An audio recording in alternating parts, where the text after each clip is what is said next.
Intraday time frame பொறுத்தவரை பார்த்தீங்கன்னா வந்து உங்களுக்கு வந்து நம்பர் ஆஃப் டைம் ஃப்ரேம்ஸ் வந்து நிறையா இருக்குது. பொதுவாக வந்து நீங்கள் மேக்ஸிமம் வந்து இன்ட்ராடே டைம் ஃப்ரேமில் வந்து பார்த்தீங்கன்னா பியூர்லி வந்து நீங்கள் இன்ட்ராடே பண்ணணும் நீங்கள் பேஸ் பண்ணிட்டீங்கன்னா வந்து 100 அவுட் ஆஃப் வந்து ஒரு 60% பீப்புள் வந்து பார்த்தா 5 மினிட்ஸ் பார்ப்பாங்க. ஒரு 50% பீப்புள் வந்து 15 மினிட்ஸ் பார்ப்பாங்க. ஒரு 67 to 80% வந்து பார்த்தா வந்து ஒரு 10 மினிட்ஸ் பார்ப்பாங்க. அதாவது இந்த டைம் ஃப்ரேம்ஸ்லாம் வந்து எதுக்காக பார்த்தீங்கன்னா வந்து உங்களுக்கு 9:15 to 3 மார்க்கெட் ரன் ஆகுது வந்து உங்களுக்கு வந்து கன்வெர்ட் பண்ணி கொடுக்கும். உங்களுக்கு எப்பயுமே தெரிஞ்சுங்க, இன்ட்ராடே டைம் ஃப்ரேம் பொறுத்தவரை வந்து நீங்கள் வந்து 10 மினிட்ஸ் பாருங்கள், இல்லை 5 மினிட்ஸ் கூட வந்து பாருங்கள். இந்த 1 மினிட் பண்ணுறது, இந்த ஸ்கேல்பிங் ட்ரேட் இந்த மாதிரி பண்ணுறதுல, இந்த ஆல்கோ ட்ரேட் பண்ணுறதுலாம் பார்த்தீங்கன்னா வந்து உங்களுக்கு வந்து அது வந்து லாபகரமாக இருக்காது. புரோக்கரேஜுக்கு பண்ணுறதுக்கு வந்து அவங்க லாபகரமாக இருக்கும். இப்போ ஆஸ் எ புரோக்கராக வந்து நான் வந்து பார்த்தா வந்து உங்ககிட்ட வந்து நீங்கள் 1 மினிட் டைம் ஃப்ரேம் வச்சு நீங்கள் வந்து நம்பர் ஆஃப் டேஸ் இது பண்ணுங்க அது பண்ண சொல்லும்போது வந்து உங்களுக்கு வந்து அது சொல்கிறதுக்கு நல்லா இருக்கும், கேட்குறது நல்லா இருக்கும். ஆனால் நடைமுறை விஷயத்தில் வந்து ஒன்று தெரிஞ்சுங்க, நீங்கள் நம்பர் ஆஃப் டேட்ஸ் நீங்கள் வந்து பண்ணீங்கன்னா நிச்சயமாக இந்த வியாபாரத்தில் வந்து ஒரு சைக்கிள் கூட வாங்க முடியாது. உங்கள் புரோக்கர் ஆஃபீஸ் வந்து பிஎன்யூவில் இருக்கிறாரு, ஆடி காரு, பெரிய பெரிய கார் வந்து வாங்குவாங்க. ஆனால் உங்களால் வந்து நிச்சயமாக அந்த கார் வாங்க முடியாது.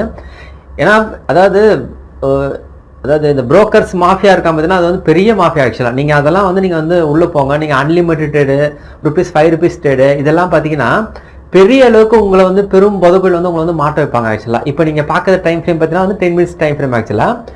இது எல்லாமே வந்து பார்த்தீங்கன்னா வந்து 10 மினிட்ஸில் வந்து எங்கள் ஃப்ரீ கிளாஸஸில் நாங்கள் சொல்கிற விஷயமே பார்த்தா வந்து ஈக்குவல் டு பேமெண்ட் கிளாஸ் தான். அது ஒரு 50,000 மதிப்புள்ள விஷயம் தான் வந்து நாங்கள் வந்து ட்ரேடர்ஸ் வந்து ப்ரொவிஜன் பண்ணணுக்காக வந்து நாங்கள் வந்து கவுண்டர் லெஃப்ட், அழகான வார்த்தை இதை ஞாபகம் வச்சுங்க. கவுண்டர் லெஃப்ட்னா அந்த ஸ்டாக்ஸ் வந்து அவங்க தொந்தரப்படுத்த மாட்டாங்க. பியூட்டிஃபுல்லாக வந்து இப்போ இந்த ஏபிபி ஒரு ஸ்டாக்ஸை வந்து இப்போ கடந்த ஒரு 10 நாளில் வந்து எங்கள் ஃபார்முலா வந்து நாங்கள் ஃப்ரீ கிளாஸில் சொல்லி கொடுத்த அந்த விஷயம் வந்து ஏபிபி ஸ்டாக்ஸில் வந்துச்சு. அப்புறம் இன்னும் 2-3 அடானி க்ரீனு, அடானி போர்ட்ஸ், இந்த ஒரு சில ஸ்டாக்ஸ்லாம் வந்துச்சு. எங்கள் கிளாஸஸ் வந்தவங்க மட்டுமே அந்த ஃபார்முலா என்னன்னு தெரியும் ஆக்சுவலாக. இது எல்லாமே நாங்கள் வந்து ஃப்ரீ ஆஃப் காஸ்ட்டை வந்து சொல்லிக் கொடுக்குறோம் உங்களுக்கு. காரணம் பார்த்தீங்கன்னா இந்த வியாபாரத்தில் வந்து தெரு ட்ரேடர்ஸ் இருக்காங்க, தெரு டெக்னிக்கல்ஸ் இருக்காங்க. நாங்களாம் 2008, 2010 பீரியட்லேருந்து வியாபாரத்தில் இருக்கிறதால வந்து நாங்கள் நின்ன ட்ரெயினில் ஏறி வந்துருக்கோம். நின்ன ட்ரெயினில் ஏறி வந்தாலும் இந்த வியாபாரத்தோட ஒரு மோசமான கட்டத்தில் அடைஞ்சு வந்தாலும் இந்த இடத்த வந்து எங்களை வந்து கடவுள் மக்கள் வந்து கொடுத்துருக்காங்க.